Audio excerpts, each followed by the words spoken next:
You are now listening to AfroCurators, the podcast, where we highlight creatives, influencers, and culture shifters of African descent. They all have three things in common. They are embracing their culture, they pursue their purpose, and they curate their own legacy. I'm your host, Sky Dahan. Now let's dig into the story. Hi, my name is Portia Obeng, and I'm in the AfroCurators podcast chair. Portia is a social media consultant with nearly 10 years of experience in social media strategy and content management. She started before snaps were chatted, Instagram had stories, and tics were topped. And her current specialties are Instagram and LinkedIn. She works to help people and organizations understand how they can use social media and not let social media use them. She encourages them to step away from continuous mindless scrolling and figure out how to use social media to enhance their work, lives, and personal brands. Portia loves being Ghanaian, enjoys spicy food, dancing, live music, listening to podcasts, experiencing new countries, and reading a good book, preferably on a beautiful beach in Ghana.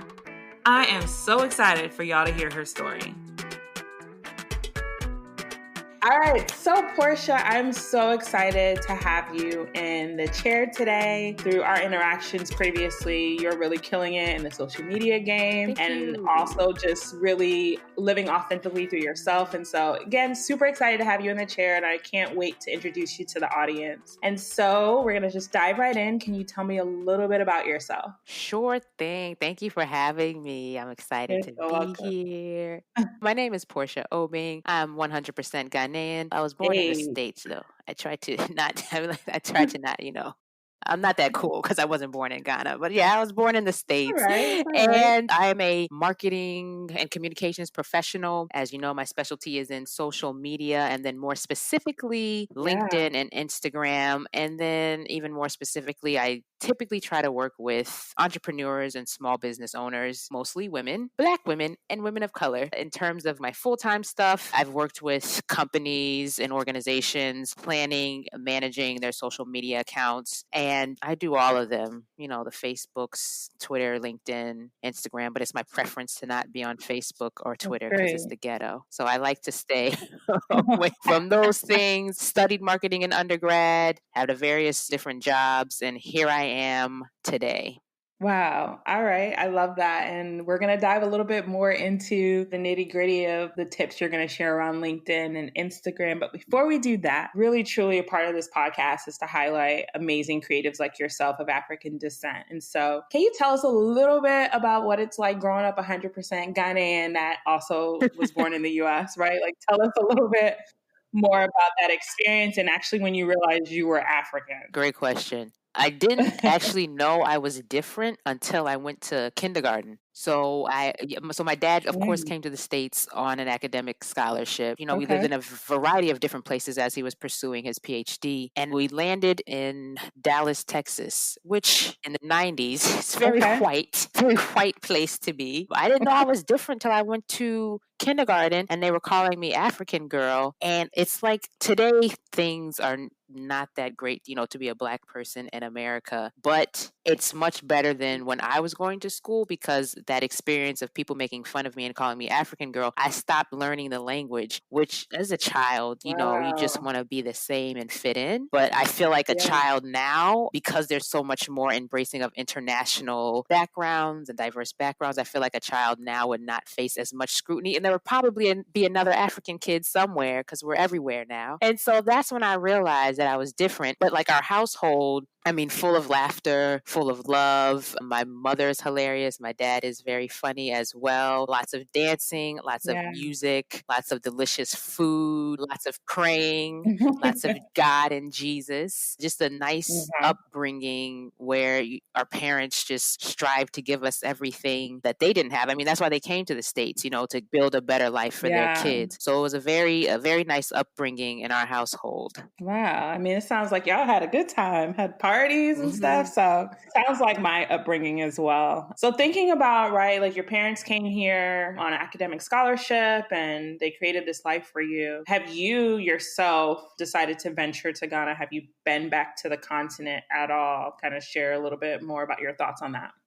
Oh, yeah. I've been a number of times. That's one of the greatest things. And I think, like, regardless of your Blackness, if you are Black Caribbean, Black American, whatever Yeah. Blackness you are, you need to go to the continent. You need to go to West Have Africa. to. Yes. It's a must because you must. have to see a place where everybody is Black and things work. Like, it's one thing to go to Atlanta and it's like, oh, there's a lot of Black people in Atlanta. It's one thing to go to DC. There's a lot of Black people in DC. But when you go to a country and everybody is Black from the top to the bottom, that is a profound and prolific thing for you to experience. That just changes your outlook on what Black people can do. I think the first time I went, I was like 11 or 12, which is just like a mind-blowing experience where it's like, oh my gosh, you're in a country where everybody's Black and you just get so adjusted to it so quickly. It just becomes so normal to you. But the last time I went was 2016. I'm itching to go back again. Hopefully I can go. Yeah.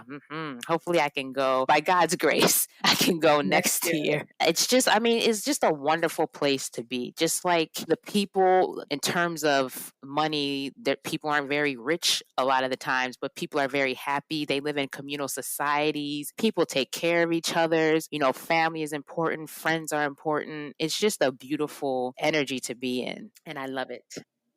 Wow. I love how you said that. I mean, I could feel your passion, right? In saying that when you went back, there was a level of peace and comfort and a level of just pure happiness and less stress. I'm like, as you're saying, I'm like, yes, girl, yes. Because when I went back, it was the same thing. I felt safe. I felt seen. I felt like I wasn't different in a different sense, right? Like I felt like I can contribute in a different way, and it felt like it was very meaningful. So I love how you said that there's happiness and there's family connection. I think now as you think about COVID, it's like we're kind of returning back to the fact that family is so important and connecting to nature, connecting to yourself. And I'm telling you. You're speaking exactly to how I felt when I went back too. Yes, yeah. That sense of safety is that's a huge thing because Ghana is not a violent society, which is so funny. Like talking to my aunts, they'll like call me and they'll be like, you must be very careful when you are going around places in America. You must be so safe. And I'm like, here they are in a developing nation. Can you imagine? Worried about me in America. And so, the sense of safety, because like, you're not getting shot by cops in Ghana. Like, you know what I mean? You're not. The worst is like somebody may steal your purse, They might bribe you, but that's about it. They might bribe you. But your life is not truly in danger. No. And that's like, you said that sense of safety. That's a huge thing. That's huge. I love that you've been back several times. And by God's grace, I hope that we both are able to return. Maybe not this year, next year. Definitely not this year, but for sure next year. We don't want Americans nowhere. So let's pivot. And I want to kind of go back to the upbringing. And so as you were growing up, did you think that you were going to move into the area of social media consulting? Like, was there anything else you wanted to do growing up? And kind of how does your family kind of play a role in the dynamic of choosing your career? Oh, yeah. I mean, my parents were not as strict as like the typical, like, you're going to be a doctor, lawyer, engineer. Like, it wasn't that typical, like, West African thing. Like, I didn't feel that type of pressure. I know when I was younger, I wanted to be a doctor because I wanted to help people. And then also my dad is a scientist, but I didn't really connect with science. So I wanted to be a businesswoman, like own my own businesses, which I think that spirit comes from both of my grandfathers, which they both passed before I was alive, but both of them were entrepreneurs and had several businesses. And so I think part of that comes from them. And so in undergrad, I went to study business administration and my concentration was in marketing, but I didn't really know. I mean, at the time, social media wasn't a thing until I got to my freshman year of college. And that's when Facebook first came out. MySpace and Black Planet existed, but not in the realm in the form of what we see now. Yeah, very different. Very I'm just thinking back to MySpace and your top 8. Like if you wasn't in the top 8, fighting. And now I'm like, MySpace, like, oh, wow. Yeah. So when Facebook came on the scene, I'm sure things kind of changed for the social media arena. Oh, yeah. I mean, completely changed. Like, even the first iteration, like when I first got on Facebook and in college, it was for only college students. People forget that. Yeah. It was for only college students. And technically, it was like the original college online dating. It was technically for people to see who was, in a relationship with who and who was single with who. And so I didn't get into social media until my second job out of college, because my first job was my worst job in my life, probably. I was a business analyst, and it was, again, too many numbers. It wasn't really a creative space. And I didn't realize I was that creative of a person probably until like maybe midway through college, because like I dance, I like art, I like to sing. And I don't think that space for creatives was really like as much of a mainstream thing as it is now. So there was really no inkling of social media at that time. Wow. And so, when I think about my creative journey, I think growing up, I was definitely a part of the group where it's like you're going to medical school. Mm-hmm. And so I think, once I went to college, I was involved in all these different organizations. And I was like, I really like tapping into this other side of my brain. And so I think for you, right, you said you did dance, you were attracted to art. Mm-hmm. When did you realize that, like, yes, my creative side is something that's very prominent in my life right now, but when did it actually click for you that that was something you can do as a career? Oh man, it probably hasn't clicked until recently, to tell you the truth, because I kind of stumbled into social media in my second job out of college, where they were looking for somebody to basically be an online community manager for just like a platform that they built in-house for young people to basically talk about ways that they wanted to change the world. And then they needed somebody to manage a Facebook and Twitter and YouTube account. And this was back in 2009. So the way social media looks now was nothing like it looked back then. And so I think I was just like doing a job, it was like, oh, okay, this is a job. Mm-hmm. It's pretty interesting. It's pretty fun. But I don't think until I got into doing more consulting that I realized that this could be actually a business on its own. Like I could actually do things where I'm having conversations with people and helping them pull out all of the information that is already inside of them and help them put that online. I don't think I realized that probably until like maybe the last couple of years. Yeah. And I think too, the term creative is now becoming a term that people actually realize that, like, wow, I can actually monetize on this. I can actually grow my business around this idea of my creativity. And so I think for you and for anyone who's listening, right, I'm interested to know, at what point were you at where you're like, you know what, like, I'm actually a G at this. Like, I know what I'm talking about. And I know that I can get people to pay me some dollars for this. So, right, for anyone listening that might have this creativity that's bubbling inside of them, that might have this knowledge and the skill base, and they're an expert at it, and their friends are always hitting them up about it for the low, right? Mm-hmm. Or for the free, because you're my friend. What was it for you, and how did you then say, all right, I really think I'm really good at this, and now I want to figure out how I can create a model for me to monetize on this? Mm-hmm. Man, that's a great question. I would say the experience itself that comes to mind was my first quote unquote speaking engagement that I got paid for. I only got like $100, but I saved the receipt because because it was the first time that somebody reached out to me, and I'm trying to figure out how she found. Here's how she found me. You know how God works everything out. I went to an event at my former church. It was a mental health awareness weekend, and they had different tracks on mental health, finding your purpose and your meaning. And I remember going to a workshop that was about aligning your purpose with what God wants you to do. And we were supposed to make mission statements. And my mission statement was about, like, I want to teach people how to use social media in healthier ways. And I want to reach like 100 people. And the woman who was leading the workshop was like, oh, you're thinking too small. Like, don't put any caps on God. And I was like, all right. And then a woman who was in that session, she reached out to me and she was like, oh, I have a nonprofit for Black women entrepreneurs, and I'd like you to talk about social media. And I was like, huh. Okay. Yeah, I was like, okay, sure. Why not?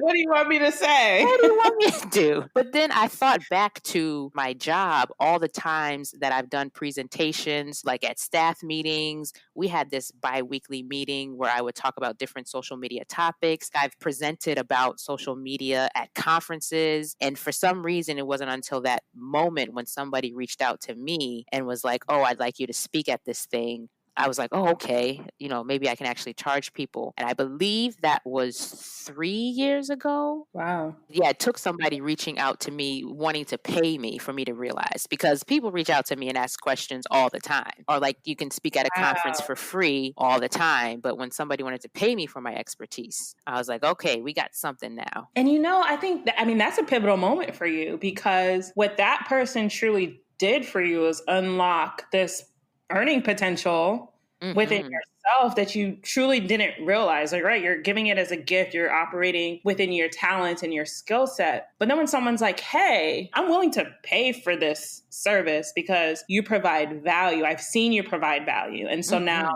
the value that you're going to give, I'm willing to pay for it. And so now that person really ignited your career, right? And building this business around social media consulting. And so I love also that you mentioned around paid opportunities. And so can you kind of talk about how one would go about getting paid for their talents? Where, like, I think especially now with so much virtual programming, you really have this blue ocean, right? To just share yourself with the world. But how do I get paid to do that? Yes, that is another excellent question. Listen, I'm trying to help the people here because, yes, how the do you money get needs to paid? flow. Yeah, man, you got to get these money-making opportunities. I say one of the biggest things for me is that a lot of these opportunities come to me every night when I'm praying. I'm like, all right, God, bring these money-making opportunities to me. But the main way that I really get people reaching out to me is by sharing my 2 cents to anybody and anywhere. So that is being pretty active on LinkedIn, where I will write LinkedIn articles. Those perform pretty well. And then I will do LinkedIn posts. And then I will always share my 2 cents on posts that are related to information that I'm familiar with. And the way you find that information is just by searching hashtags. So doing hashtag searches on LinkedIn, on Instagram, going in and commenting and liking people's posts. That's one of the best ways you can get your name out there. And then for me, one good thing was after I did that paid engagement was trying to find just like anywhere to speak for free at first. And then eventually most of my stuff comes, people from word of mouth or people who have seen my stuff on LinkedIn and they're like, oh, can you come and speak at this thing? Or can you host this Zoom presentation for us here and there? So I'd say what's worked for me is just being a source of knowledge and not being stingy with my knowledge, but giving what I think is the basics of information, but for somebody who is unfamiliar with this space, it's something that's very helpful to them. So I don't give away all of my stuff up front, right? Like I have just like the different things that I know that I'm going to talk about that are related to LinkedIn or Instagram. That's like, the 101 level. And then for the paid stuff, I can give people the 201 level and then up and up until we're at the 500 level stuff of information.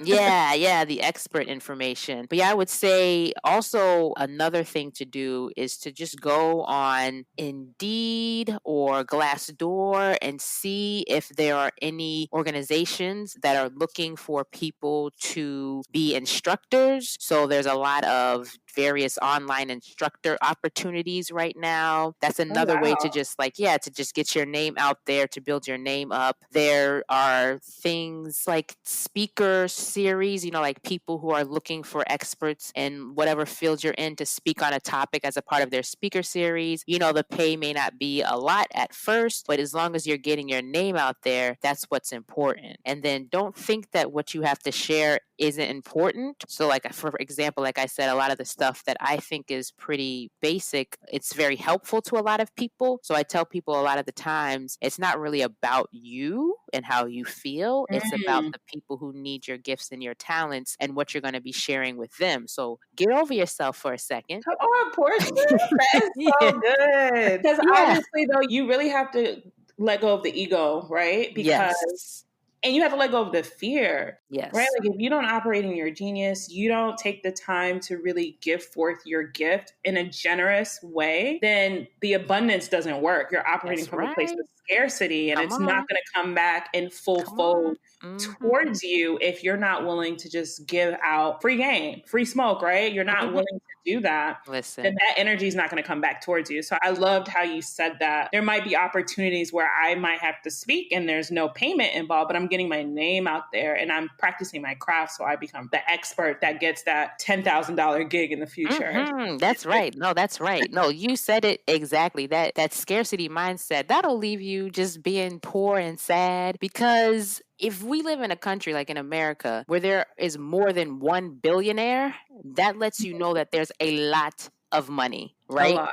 And there's a lot of people who have different learning styles, and you can appeal to that person. Your audience may not be, the audience of somebody else. You are you. So you are going to attract the people who need your information and your knowledge. So there's no limit. There's no scarcity. I mean, there's just so much. There's so many opportunities. There's so much money. And all the ones that are meant for you are going to come to you, or you're going to find them. Just some way you're going to be matched with the opportunities that are for you.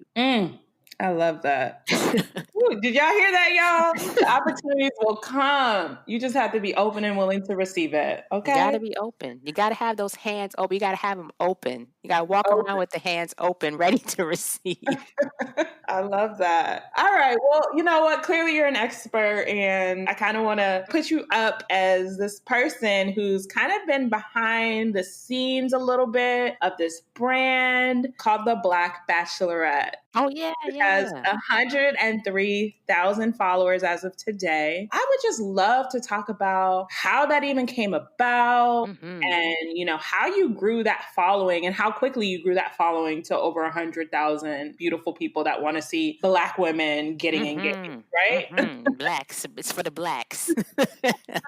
Well, so yeah, the Black Bachelorette is an Instagram account that focuses on Black women and their pre-wedding celebrations. So all the stuff before the wedding, the bridal shower, the bachelorette party, the engagement photos, the engagement rings, which people send us so many engagement ring photos, so many. It started because I went to one of my friend's bachelorette parties and our pictures were really cute. And I was thinking to myself, are there any Instagram accounts that focus on the pre-wedding stuff? Because at the time, so I started it in 2015. And at that time, there were several Instagram accounts that focused on weddings, so Black women wedding things, but there was nothing that focused on the pre-wedding stuff. Because there was not an account that focused on the pre-wedding stuff, I said, I'm just going to make one. So I decided to curate your own lane. Yep. Yeah, I was like, I'm just going to make one myself. And I really didn't think anything of it at the time because I just wanted our pictures to be on Instagram. And so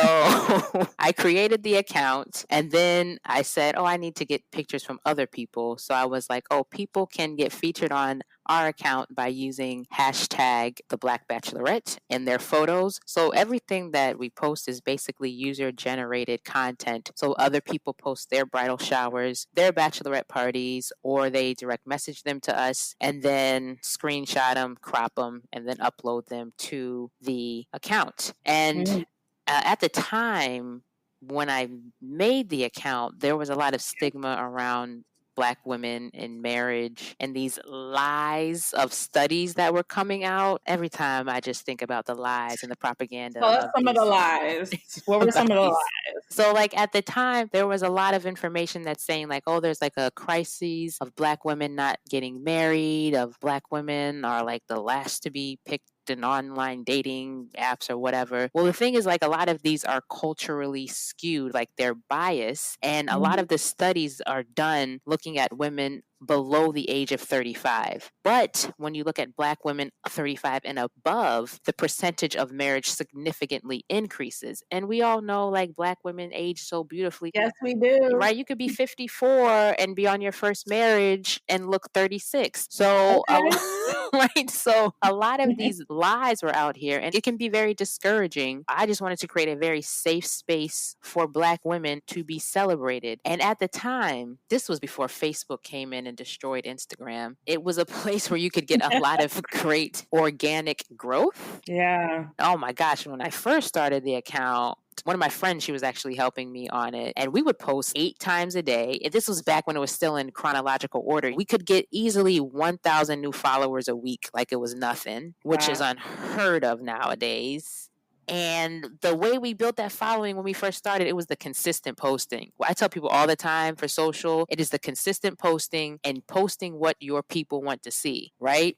Yes, yes. And we built this fun community that was just like very open. And because we had that brand, we attracted the people who wanted to follow us. And I would say the comments section is very important for us. Like the followers, I'm like, oh, okay, yeah, we have like a decent amount of followers. But it's really the comment section and being a resource for brides and also for single women as well. So one of my favorite things we do that I think really has helped grow the audience is our weekly question. So every week we ask a question that's related to either like if somebody is planning a wedding, like for example, we ask people, what's the number one thing that is totally worth the investment when you are planning your wedding? And so like, of course, there's hundreds of comments of what people recommend you should spend your money on. And then women who are engaged are like, oh, wait, this is like great information. Thank you for sharing this. But then on the flip side, we ask questions like, what is one thing every single woman should do before she gets married? And of course, the single women are in the comments like, oh, I'm taking notes, like paying attention. So we've created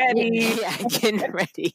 So, I mean, we've created a space for both married and single women to be able to have safe conversations. I think for us, that's like the big thing. Safe conversations, consistent posting. Our photos are fire, I think, in my opinion. Like, we are always up on all the trends that the brides are doing for their bridal showers, for their bachelorette parties, like the swimsuits that have the lettering on them, like bride, like bride, like we had that trend popping a long time ago. Like people come to our site for inspiration, and I think just building that community, and again, the consistent posting, the fire content, that's really what's been able to help. And then being a resource, that's been really helpful in terms of growing our community. I love that. I am a follower, and I'm like, listen, let me go ahead and collect best practices. I can get myself ready. So I definitely appreciate the brand, and I know that there's just a ton of resource and information that kind of flows through that. And so I guess a follow-up question that I have in regards to someone who is building a brand, looking to pivot, how have you kind of pivoted during COVID? Have you seen increased engagement? Are people getting engaged more or less during this time? Are you getting... Okay, yeah, I bet you can see, or maybe people are just at home and they're like, you know what, you are the love of my life. I've been with you for 48 straight days. Like, I know. So what does it look like for your brand as we've kind of gone now 8-9 months into quarantining? I know. Oh my gosh. I know. So terrible. Say that out loud. I would say for me, things haven't really changed a lot, but there are certain trends that I have noticed on Instagram. I'd say for the brand, certain times of day for posting on Instagram works better than others. Just for us specifically, there are certain like industry key times that people recommend that you post. So like 8 a.m., 12 p.m., 3 p.m., maybe like 6 p.m. or 9 p.m., just like times that people are typically taking breaks or looking at their phones. Okay. That's pretty much stayed the same, even though I think people are home more. I don't think I've seen any increase in engagement outside of those times. So I've kept my posting times pretty much the same. What has changed is there's been I feel like a significant increase in proposals, probably more than we see during the holiday season, which tends to be a lot of proposals starting from Thanksgiving up until Valentine's Day. There's a decent amount of proposals, but now I feel like I've seen pretty big increase in that. We get a lot of engagement ring photos. I mean, so many. I tell people, yeah, it's pretty hard to get featured with the engagement ring photos because we have so many of those. Yeah. I would say the trends that I've seen just on Instagram in general is that, I mean, way more video content. I'm talking about, of course, people are using IGTV a lot more. People are using stories a lot more, in my opinion. I'm not as big on stories. I know I should use stories more because the way Instagram's trifling algorithm works is, of course, they're going to reward you for spending more time on the platform. So that's why they're really pushing the video content piece of it. That's why they have IG. They're going to reward you for wasting your life and being in rabbit holes. Oh, so long. Well, so how do you feel about the reels then? Where did the reels fall in? Because I tried to make one reel and it took me about 45 minutes for 15 seconds. And I was like, I can't do this. Like, I couldn't figure out the text and how to pin it. And I just was like, I give up. I just put one big old paragraph and it's going to stay the whole video. What are your thoughts on reel and kind of the trends around that? I mean, 45 minutes is good because a lot of these people spend 4 hours editing these videos. Yeah. I can't imagine. I mean, you did a good job if it was only 45 minutes. That's my problem with Facebook in general, is that they just have stopped coming up with original ideas and basically just taking from other people. You know, Reels was just a counter to TikTok because they saw how popular TikTok was getting. And then, of course, Instagram stories was just a counter to Snapchat because they saw how popular Snapchat was getting. But I think Reels was too late. I think Instagram had a response to TikTok before, but I think it was called Lasso. I think it was like maybe a year ago or so, or maybe 2 years ago. The problem was it was an out of house app. So it was another app that people had to download. Whereas with Reels, they integrated it into the Instagram app and they're finding ways to get people just to stay in the app. Yeah. The reason why I think it's too late is because all people do is make TikToks and then upload it to Reels. Like, very rarely are people making Reels in-house. Yeah. And I think that the TikTok train is just running too fast. Despite like all of the stuff people say about privacy on TikTok, it's laughable because if you use Google and Facebook, you have sold yourself. Like, if you want to talk about privacy, Facebook is probably the most dangerous in terms of privacy, if you really want to keep it honest. And the whole thing with TikTok, it's just xenophobia. That's just all it's based off of. Just because it's a Chinese company, that's why they're making a big deal about it. But Facebook, I mean, that right there, they know everything. I watched this documentary. I don't know if you saw it. It's on Netflix called The Social Dilemma. Have you seen it? Oh, I haven't seen it. Mm-mm. Oh my goodness. So I would highly encourage you to watch it because it's literally talking about what you're saying. A ton of executives from Instagram, Facebook, Google talked about how these platforms were originally designed to build community and to bring people together and help you find your families. And it was for good. Now it's kind of transitioned into this user experience. I think there was a quote in it that said, you know, there are two types of users in this world. They're drug users and they're internet users, right? And then that there's this like addiction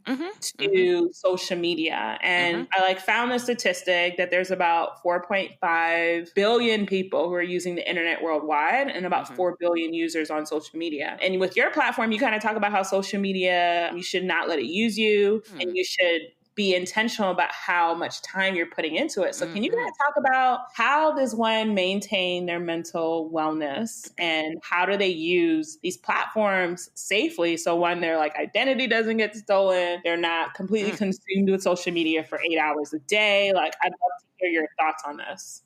No, yeah. I mean, that's great. Yeah, that's exactly it. These platforms were started as, you know, a way for connection and community, but now literally they are marketplaces. They are advertising boards that you get to use for free. And the only reason why you get to have a free account is because your usage is way more valuable to them in terms of being able to sell ad space to any one of these companies. So Facebook, Twitter, Instagram, they're all about making sure that they can sell ad space to all of these companies. So you are using a free account because you're on an advertising board. That's pretty much what it is. It's a marketplace. And like you said, it is addictive. It is that dopamine hit that people get when they see likes, when they see comments, that instant gratification. So yeah, my motto is learn how to use social media. Don't let it use you. And my thing behind that is you have to be very intentional about how you're using these tools, because they're tools literally, right? And you can use it as a tool. In terms of the blessing and the curse of social media is that you can use it as a tool to better your life. You can use it as a tool to make amazing movements, political statements. You can use it as a tool to build a brand and a business for yourself, or you can use it as a tool to basically destroy your life. You can be in rabbit holes every single day. You can be comparing yourself to people who are probably not very happy. You can be stuck in worlds that aren't real. And you have to really be very intentional about what you are doing in these spaces. You have to be intentional about who you follow, who you interact with. And one of the biggest things for people I say is that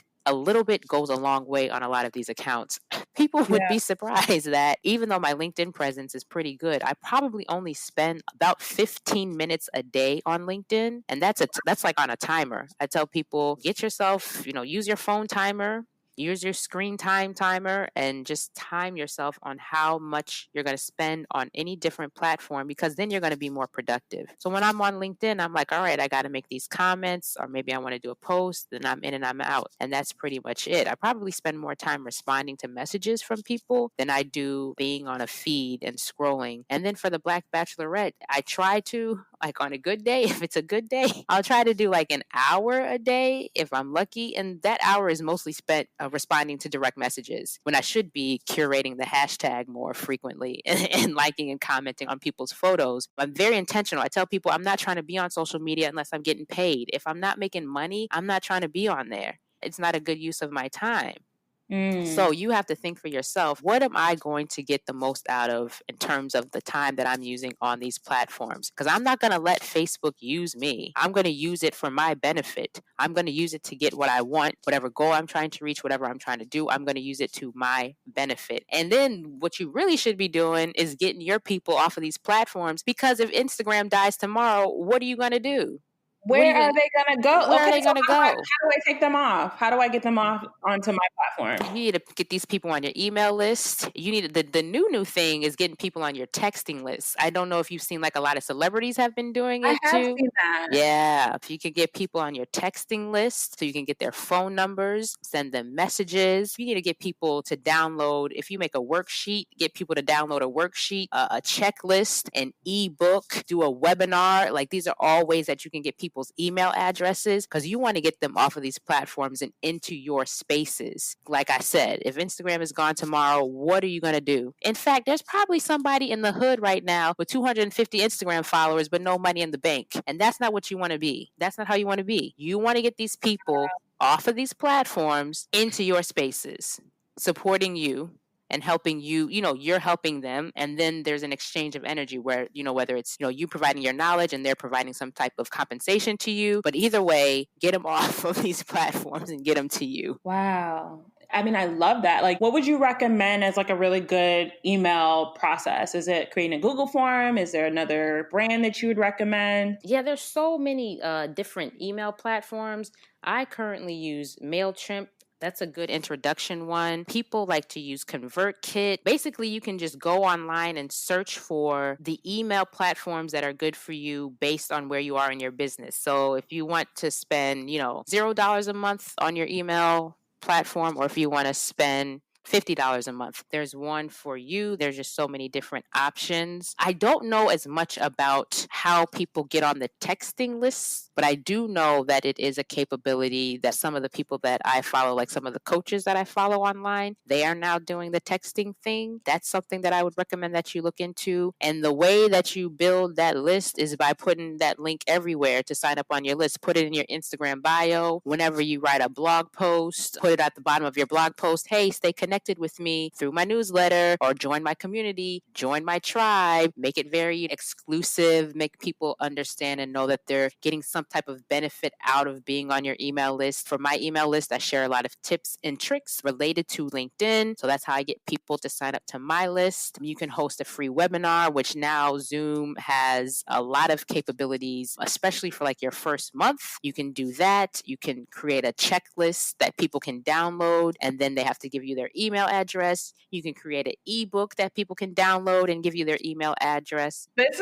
is gold, because I do feel as though people just live on just one platform. So whether it's, Instagram or Pinterest or Twitter, they're not necessarily funneling people back to them and their business. And so they're like, I am putting a ton of investment on this platform, but I'm not getting any return. And so Correct. For me, right, you've given us, some insight into how to collect emails. You've given us some insight into some other ways, whether it's texting and creating a platform around that. I'm interested to know about ways to schedule content. So do you schedule content? Is there a platform you use to help you post on different platforms? What does that look like for you? Yes. So I use Buffer because they have a free option. And now, when I first started the Black Bachelorette, we were posting 8 to 9 times a day. And we were using Hootsuite, a paid version of Hootsuite. That's also another one that you can use. But now I only post 3-4 times a day because the community is there. And so I'm not as focused on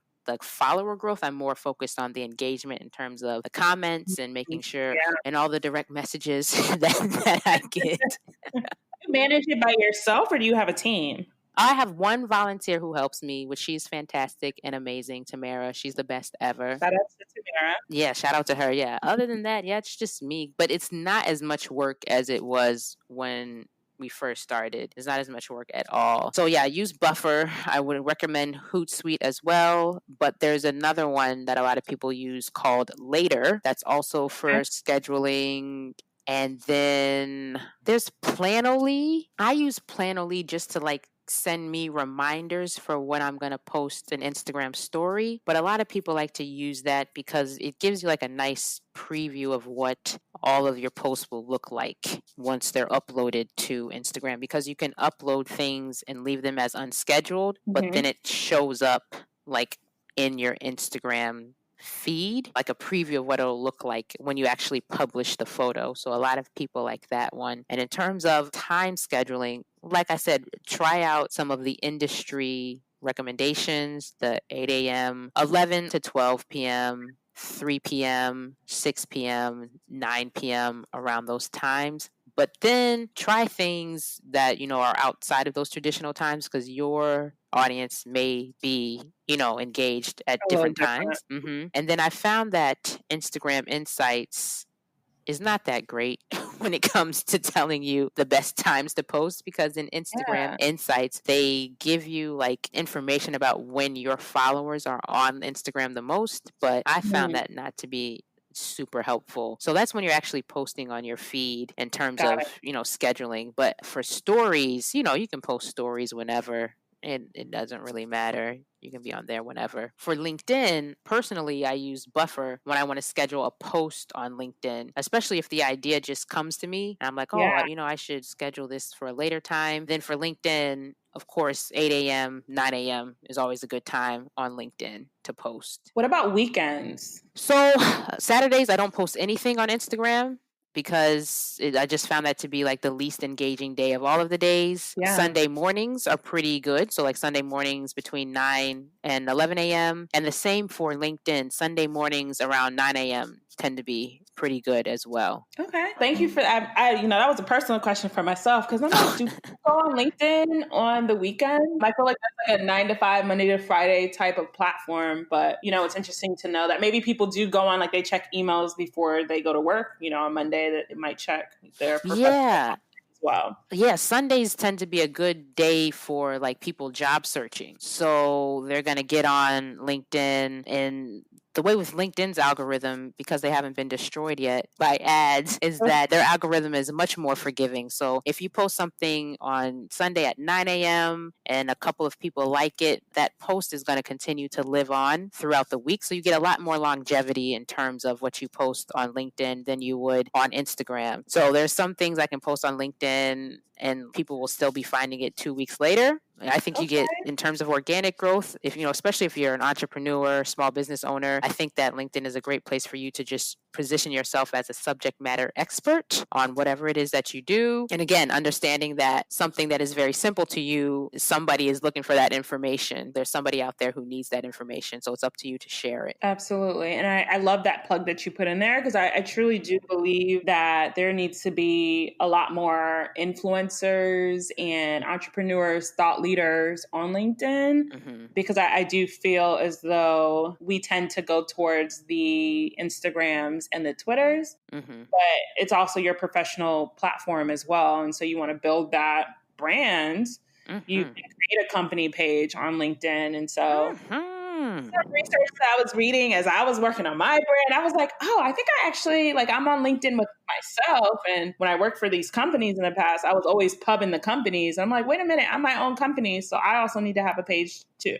That is perfect. I'm so glad you said that, because a lot of people don't realize that you can make a company page for yourself, because I see a lot of business owners and entrepreneurs who will have their title, so CEO and founder of their company, but then since they haven't created a company page and uploaded their logo to the company page, when you go to their LinkedIn profile, it's just that blank gray default photo that shows up for the company. Whereas, like you said, you want to big up other companies. You're your own company now. You need to have your company page up there telling people about yourself and the services that you offer and how you can help people solve their problems. You got to be out there. I love that. All right. Well, I just feel like I need to go revamp a few things. I feel very motivated and inspired. So dropping these gems, particularly around, scheduling content. I feel like I'm definitely the sporadic poster. Like I might just wake up and be like, I just feel inspired to post this picture of me on a boat. And then the next day I post a picture of me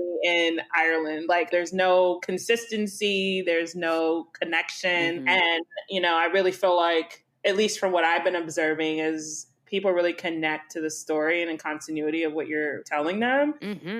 And you can't just have these sporadic posts. Yeah. I'm currently going through that transition now to kind of get at least that brand, because I'm a brand myself as an entrepreneur.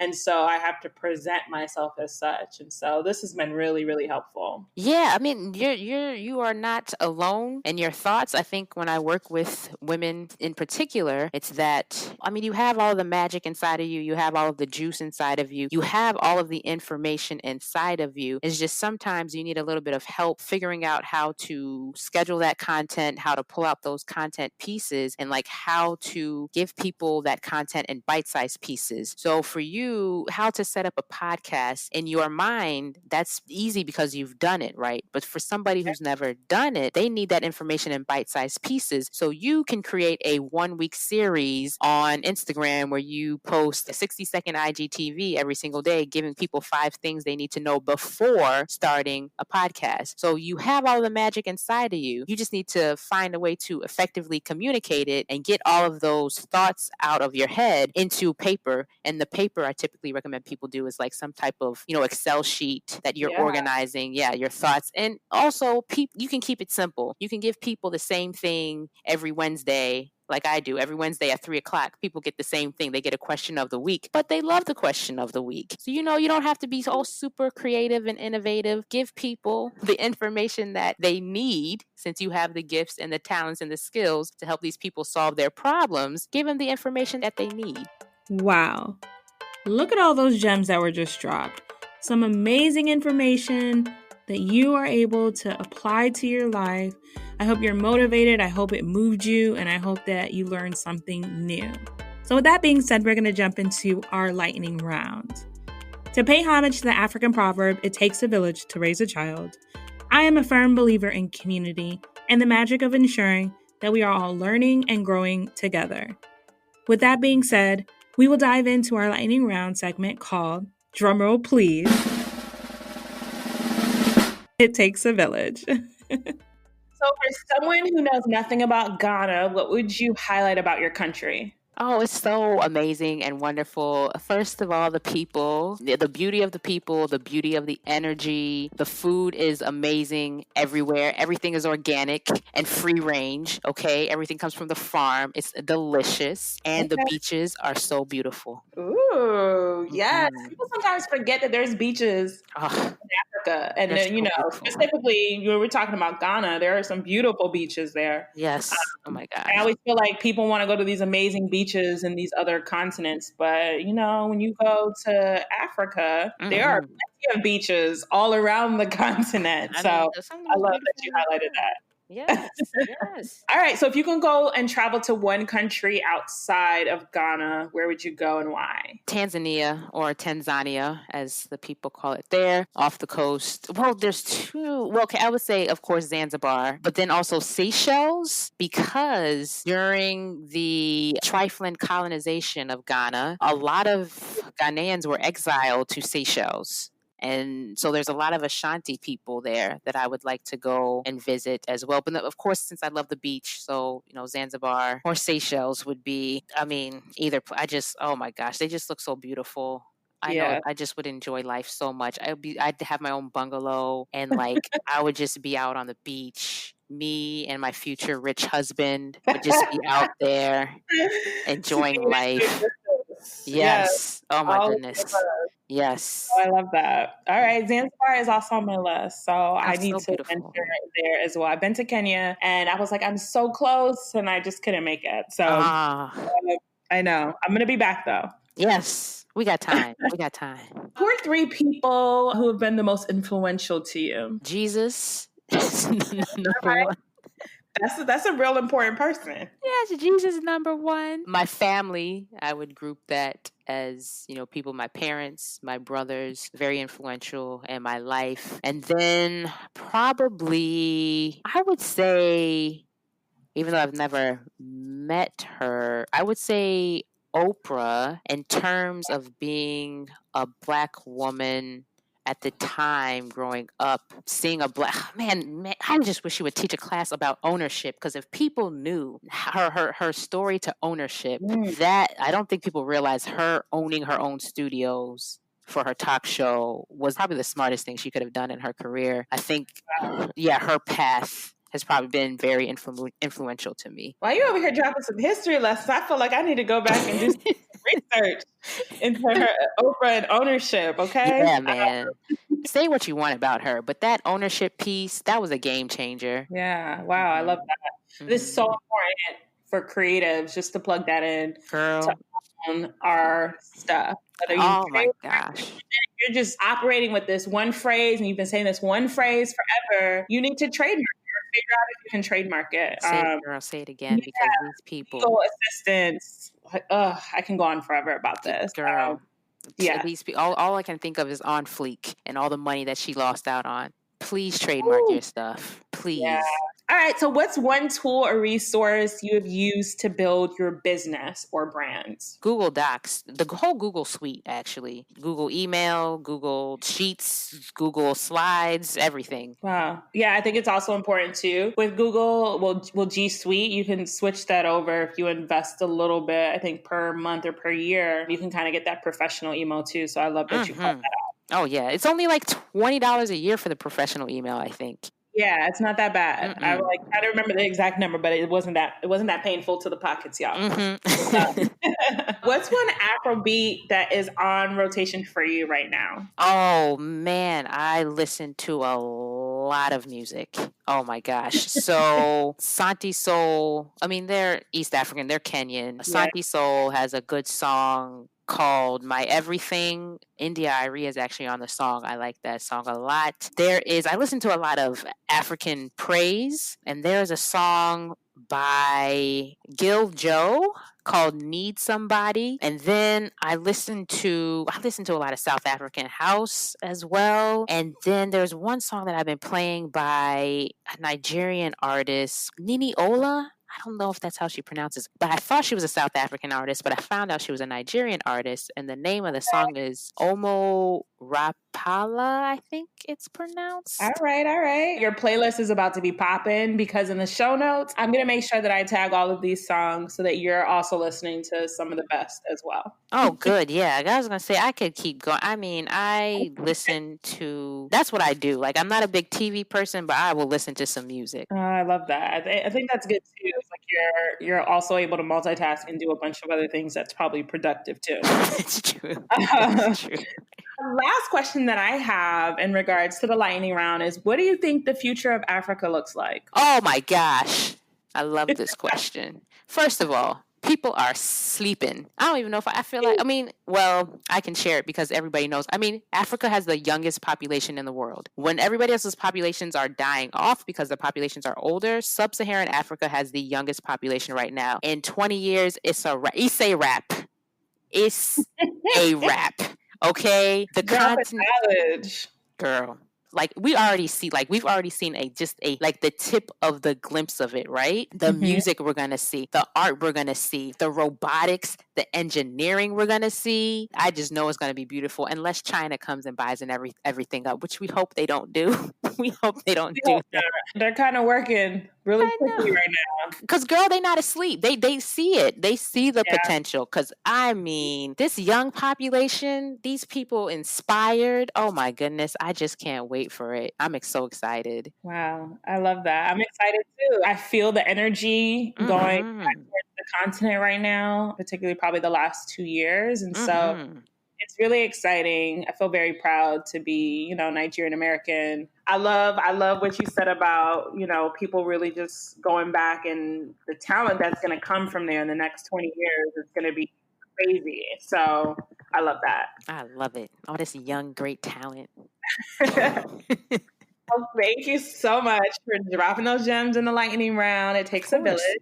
And so in closing, I really want people to connect with you and to utilize your services. And so how can our listeners stay in touch with you and connect with you online? Oh, yeah. You can always find me on my website, portiaobeng.com. You can always email me. My email is hello@portiaobeng.com. You can most likely find me on LinkedIn, sharing my unsolicited advice with people and sharing my 2 cents. My LinkedIn is linkedin.com/Portia Obeng. And yeah, those are the best ways to connect with me. I love answering questions. I love giving feedback. So do not hesitate to reach out to me. Help people with their LinkedIn accounts and revamping their profiles on LinkedIn. Help people with social media strategy. If you're stuck, and you need content ideas, give me 30 minutes with you. You'll have a calendar for like 3 months. And so I'm always here to help people. Portia, thank you so much for taking the time to join us in the AfroCurators podcast chair. You dropped so many gems, and I truly hope the listeners here are taking the time to use social media productively, make it for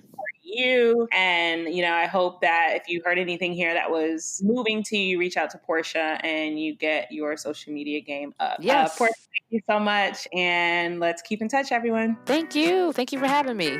Thanks for listening to AfroCurators, the podcast. Before you do anything else, do me a favor. Subscribe, rate, and review us on Apple Podcasts. This will allow other listeners just like you to find this show. Then, when you're done, take a screenshot of the episode, add it to your stories, and tag us. We'll be sure to show love right back. If you want to hear more about dope creatives of African descent, be sure to follow us everywhere at AfroCurators and sign up for our newsletter at AfroCurators.com. I'm your host, Sky Dahan. I really appreciate you tuning in, and I cannot wait for you to join us on our next episode.